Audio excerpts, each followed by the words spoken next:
This is a production of PBS Charlotte. Just ahead on Carolina Impact, about 2,400 Tar Heel children need a family to call their own. We'll take a closer look at the adoption process. Gone, but certainly not forgotten. Coming up, how one local teen is paying homage to soldiers like this one, who made the ultimate sacrifice for our freedom.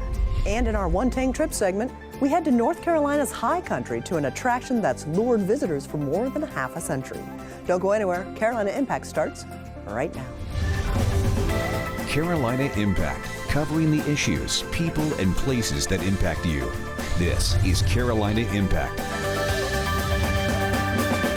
Good evening. Thanks so much for joining us. I'm Amy Burkett. Every child deserves a loving family, and the Tar Heel State is looking for about 2,400 families to offer what kids need the most. Private or international adoptions can cost over $30,000, but adopting children from foster care is practically free. Carolina Impact's Jeff Rivenbark introduces us to a local couple who opened their hearts and their home to 3 very special children. From jumping, one-handed cartwheel, to playing dodgeball, oh, he's out. Jeffrey, Gabe, and Isabel enjoy spending time at this indoor trampoline park. Just a few feet away, John and Abby Holland keep a close eye on their kids, making sure they're okay. Belle, get that ball and give it to your brother. Rewind about 2 years ago, the Hollands were close to giving up on their dream of having children. Abby has type 2 diabetes. John has spina bifida. He's been confined to a wheelchair since he was 21. We had gone through several rounds of fertility treatment that all failed, and we really didn't want to put ourselves through that again emotionally. But they soon found out the adoption process in North Carolina isn't easy. It requires lots of patience and perseverance. The process probably took about a year with the background checks and the classes. Then they started getting profiles of children across the state who needed a permanent home. Gabe, Jeffrey, and Belle might have been the 3rd or 4th profile, so we prayed a lot at night, and we were the family that they chose. And then in March 2015, we got to say we're your new parents. The day that we met them is the day that they moved in. Well, I won't give up on us. During the last 6 months, the kids have gotten used to living with the Hollands. They've even got their own bedrooms now, which they help decorate with colors and the things they like. And while reading isn't at the top of the list for Isabel, I don't like to read. she's very excited about other things they do together. I like to watch family movies and have some ice cream. Just as the kids are learning to adjust to a new lifestyle, so too have John and Abby. I'll be here patiently waiting. You know, I went from being John to being Dad. That's a huge transformation. Everything is new. We're so much busier. The house is loud. You go to bed exhausted and you get up and do it again. But sometimes change, even a good one, can stir up painful memories. When Gabe first arrived, he was very angry and had lots of tantrums. He's throwing a wooden hanger at you and it's embedded in the wall. Or he's climbing up at the top of a closet. But it didn't last terribly long. It was a few months. But when you're in it, you don't know time. You just want this kid to be better. Their oldest son, Jeffrey, was diagnosed with auditory processing problems, reactive attachment disorder, and Asperger's. That's been a little bit hard for us, just learning how to communicate with him, and it's been a process. We're still learning how to parent him best. Despite the challenges of raising children with a troubled past, John and Abby say they're in it for the long haul. We've already finalized the adoption, and it's just like any other family with their own kids. You can't just walk away. You just have to keep trying. And that mindset is something John knows firsthand, because when he was a boy, a loving couple adopted him. They took this kid who nobody else wanted, who was very, very sick. They gave me a wonderful life, and I wanted to give that to my kids. In North Carolina, there are about 23,000 confirmed cases of abuse and neglect of children reported yearly. More than 5,000 children entered the foster care program last year. Right now, there are more than 10,400 children in foster care statewide and nearly 600 in Mecklenburg County alone. Usually people want babies or very young children, and they want children who don't have any problems. It's even harder to find adoptive parents willing to accept the responsibility of raising a sibling group. And with a biracial child like Isabel, not everyone is accepting of different races, especially within the same family. Statewide, about 500 teens age out of the foster care system yearly. That's why Robin's relieved these kids now have a home and each other. They don't have to keep moving. They don't have to keep changing schools. They don't have to have fear of losing their siblings or their friends. They can stay here forever. They're in a place now that they've never been in before. They have permanence, they have safety, and they have security. And they're always looking for us. They're always, one eye is on mom or dad. And that's an amazing feeling. And it's got to be amazing for them as well. As for Jeffrey, he's beginning to realize what it means to have parents who really care about him, as well as his younger brother and sister. Because they do things for us.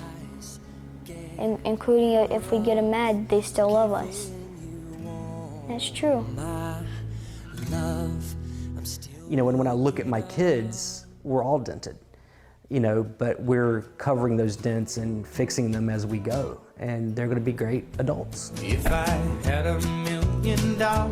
If you happen to be in the car when their favorite song comes on, you'll soon realize everyone knows the words to this one. Buy you a house. And if I had $1 million. But for John and Abby, the sweetest two words they hear each day comes from their children, who now call them Mom and Dad.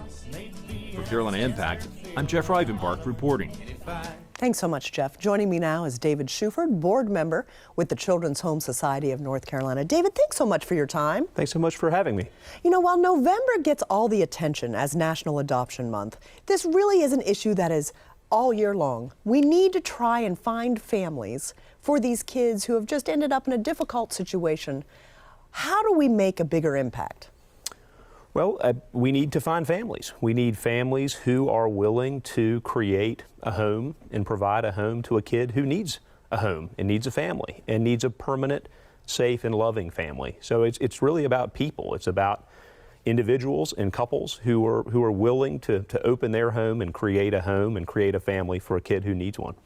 And last year, I understand you placed about 40 kids in the Charlotte region? That's correct. And a little less than 200 across the state? That's right, which was really a terrific result. Children's Home Society is the largest private provider of adoption services in the state. But the need is much greater. I think right now there are over 10,000 children in our state in foster care. Of those, approximately 2,400 are need an adoptive family. So there's a tremendous need. Children's Home Society and other organizations like it are doing really great work, but there's a lot of need and we need to do more. And let's talk about those kids that sometimes aren't the first to come to mind when a family wants to adopt. And that's those kids that might be 9 to 17. The kids who need families range from newborns to 17, almost 18-year-olds. Everybody wants those babies. That is what most people think about when they think about adoption. But the need is there across all age groups. And there are also the benefit, siblings. no diapers. Yeah, exactly. There's sibling groups who the ideal would be to keep siblings together and have them be adopted by a family and continue to live together as siblings. That presents a unique situation, and we need families who are willing to take that on. And so there are certain children who are harder to place than others, but those kids need a home and a family just as much as any other child. One of the things I always love to do is help educate some of the misunderstandings that people have about children in the foster system. It's because they're all troubled. Now, granted, if you've been uprooted from your birth parents, that is an issue. Absolutely. But often they're looking for just that love. These kids didn't do anything to put themselves in foster care.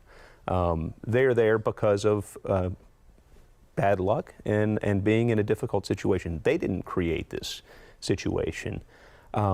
So it's really, that's not at all the case that these kids are troubled. Now, you're absolutely right.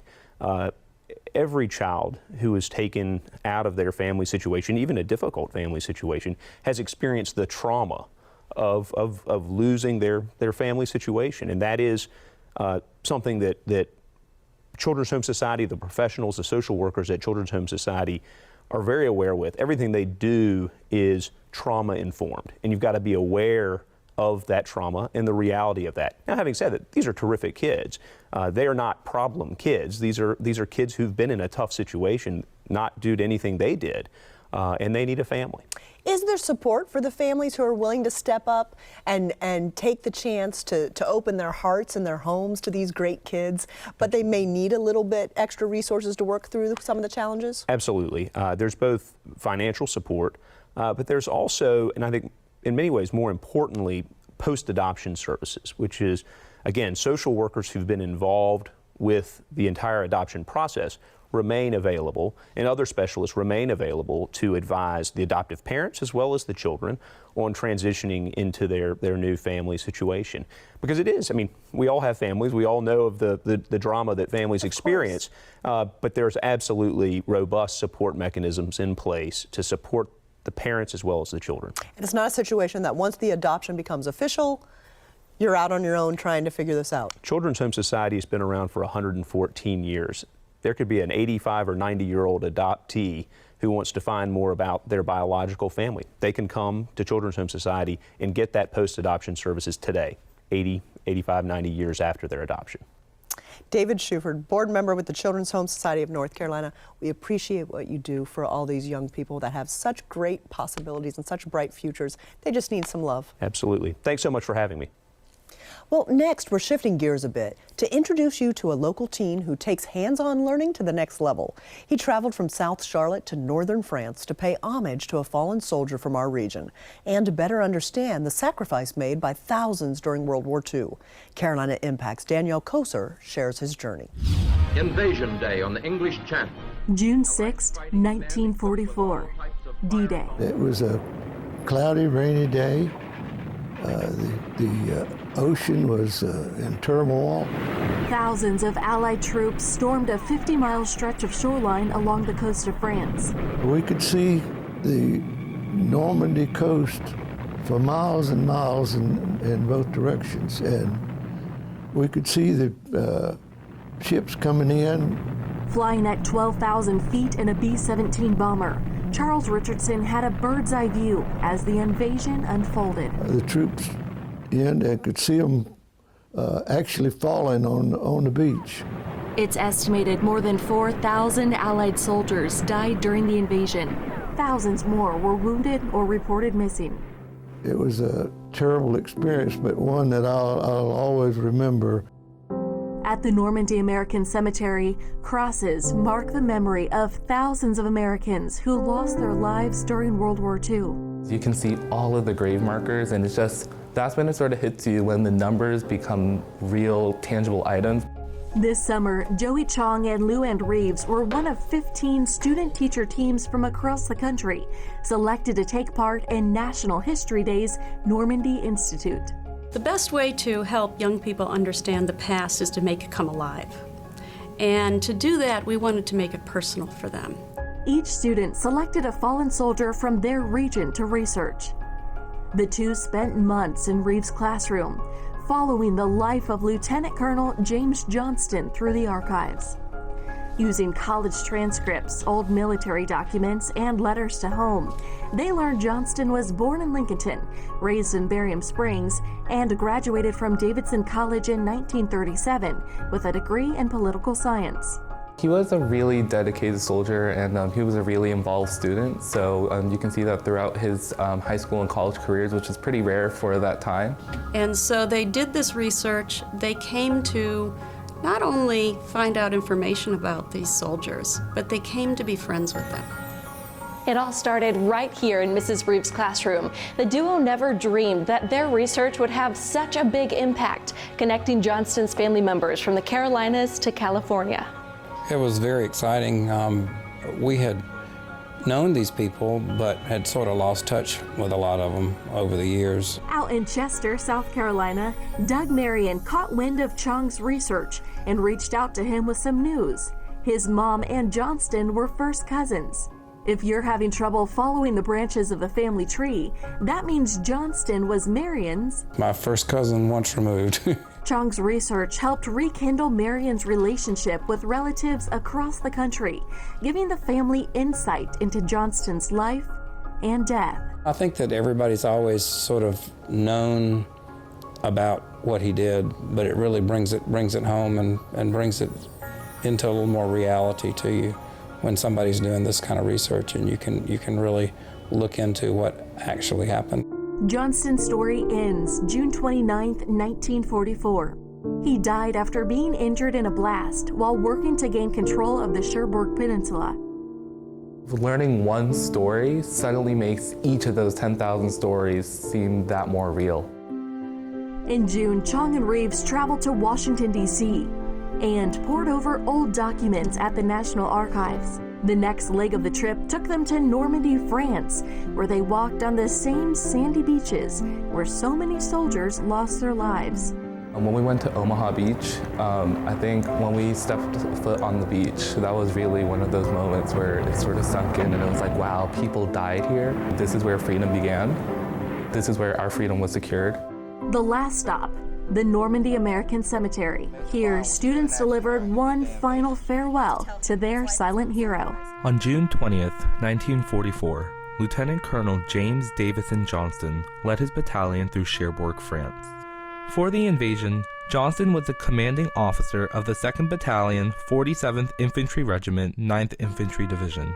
But Johnston wasn't just another number. He wasn't just one of the 10,000 Allied casualties during D-Day. He was a fiancé, he was a brother, he was a son. Somebody who was totally not connected with our family would choose somebody in our family to honor and to memorialize at his tombstone in France was very touching. To speak for Johnston's family, and for him to say that it's not forgotten. We cannot forget. The story of Johnston will be forever told, and he will be remembered for what he did and his gallantry and his service in the military. For Chong and Reeves, it was the trip of a lifetime, bringing the pages of the textbook to life and teaching the true meaning of sacrifice. For Carolina Impact, I'm Danielle Koser reporting. Thanks so much, Danielle. Joey Chong also created a website to help share his soldier story. You can find a link to it from our site at pbscharlotte.org. Well, here's one that's going to make your mouth water. For more than half a century, it's been a staple of the Charlotte restaurant scene. But how many popular restaurants do you know that have no seats? Price's Chicken Coop first started out selling not the fried chicken they're known for today, but for selling live chickens. In this week's Carolina Cookin', Jason Terzis takes us inside to see this local icon. For some, there's nothing quite like it. Man, the chicken, the service is always quick, bam, in and out. Customers simply can't get enough of it. They have the homemade herbs and spices. The chicken melts in your mouth. Price's Chicken Coop in Charlotte's historic South End may not be much on the eyes. Hi, may I take someone's order? But many would call it legendary. Price has been around long as I've been around, and I'm 56 now. The story of Price's goes back nearly 70 years. It was first known as the Dilworth Poultry Company. Dilworth Poultry actually started from my grandfather. They were raising chicken and eggs in Union County and bringing them to Charlotte to sell them. In 1948, brothers Talmadge and Pat Price moved to the current location on Camden Street. Dilworth Poultry was on the right, a pool hall on the left. From 1948 through 62, they sold eggs and live chickens. Before the advent of the grocery stores, you had your individual retail markets, you had, your poultry markets, your meat markets, that kind of stuff. That's what it was.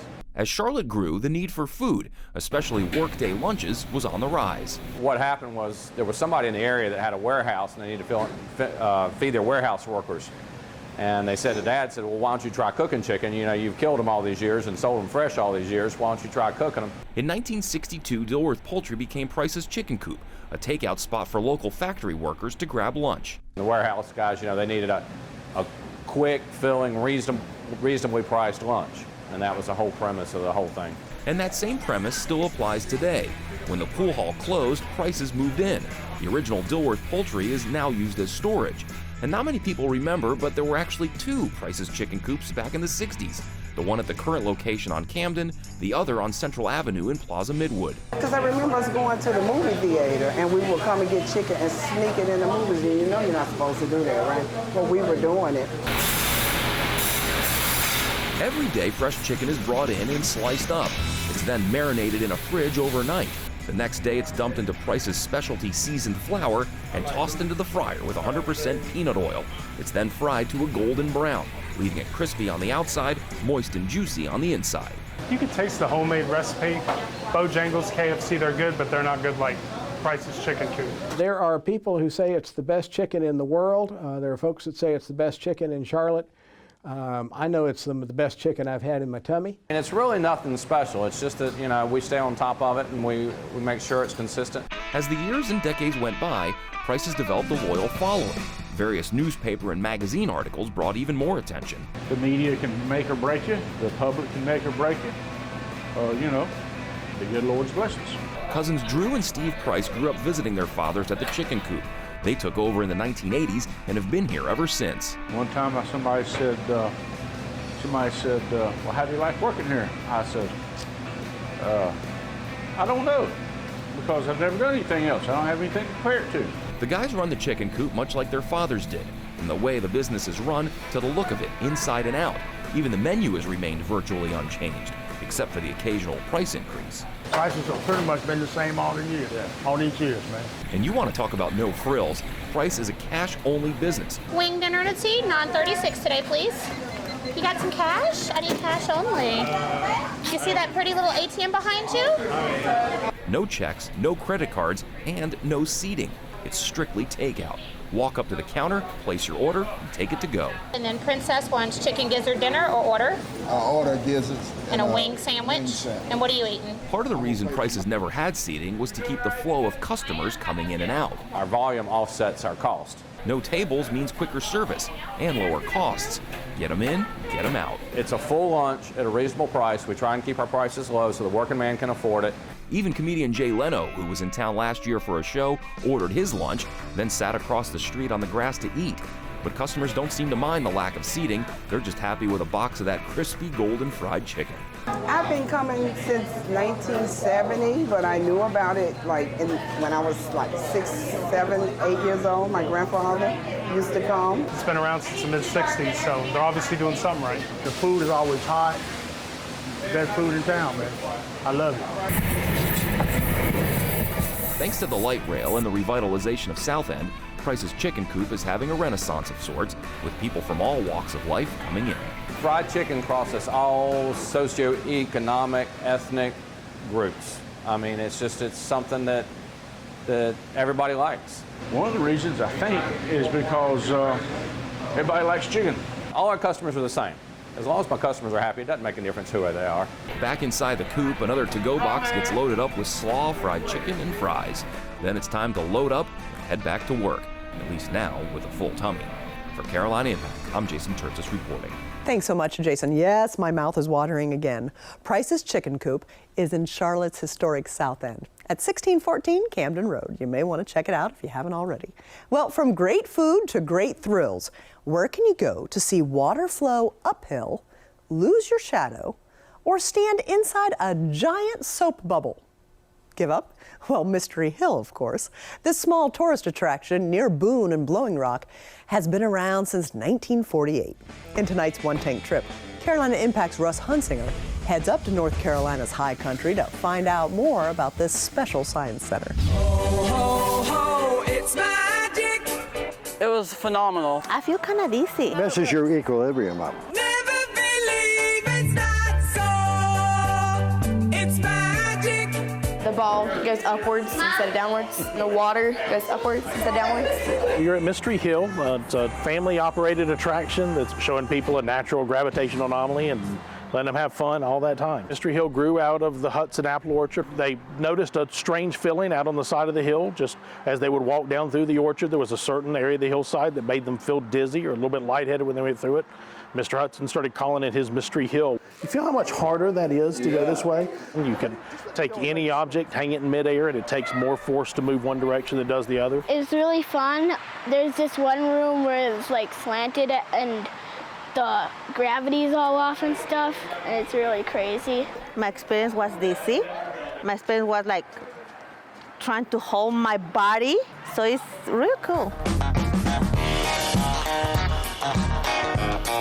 Lots of theories behind why it happens. Nobody knows 100% why for sure. Very superstitious. Writings on the wall.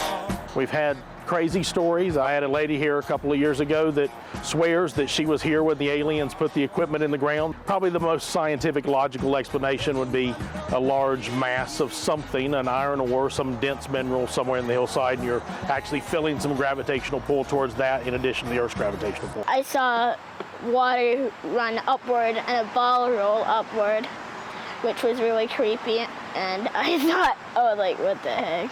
I got a little dizzy, but it was a blast. The kids had a great time. I'd never experienced something like this before. It's a great thing to stop and check out. So Mystery Hill is a piece of roadside America. So the 1930s, 1940s, when the automobile was coming into its day and people were starting to travel, they were traveling, they were doing road trips, they're looking for things to do on the roadside, and that's what Mystery Hill grew out of. We try to keep that nostalgia here even today.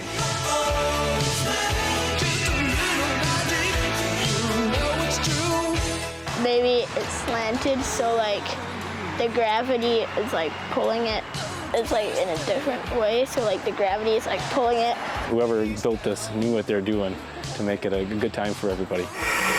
Visit to Mystery Hill. It's fun for the entire family. You can experience a true gravitational anomaly. You're going to experience hands-on puzzles, optical illusions, history. We've got Indian artifacts, the Moon and Irene Mullins Airhead Collection, a museum that's got over 52,000 airheads on display, more than you've probably ever seen in one place ever in your life. The 1903 home of the family that started ASU is here, the Daugherty family, so you can come and experience the history of walking through that home. We have gem mining, we have walking trails, just a fun day for all ages. We had a lot of fun with the shadow wall. It was fun. You walked away and it was there, you wondered why. It was almost like a negative. Good old gravity. Newton had gravity figured out, but this place, it's a mystery place. We don't try to explain the mystery. We got everybody get in and come up with their own answers. It's something you can actually go in there and experience, so we don't need to go into all the explanations on it.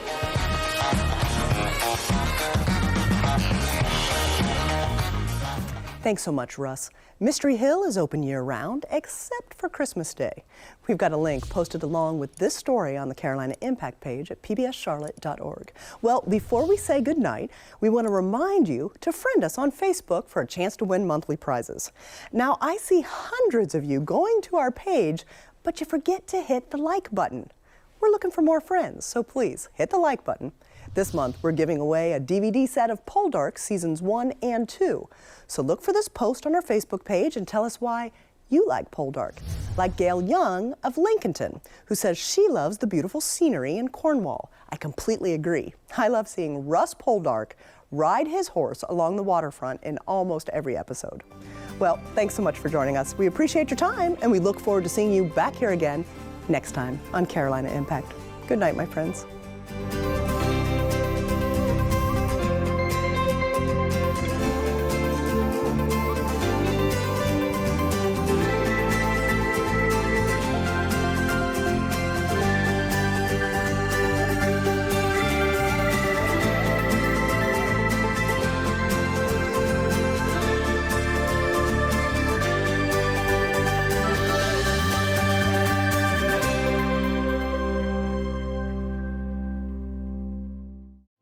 Production of PBS Charlotte.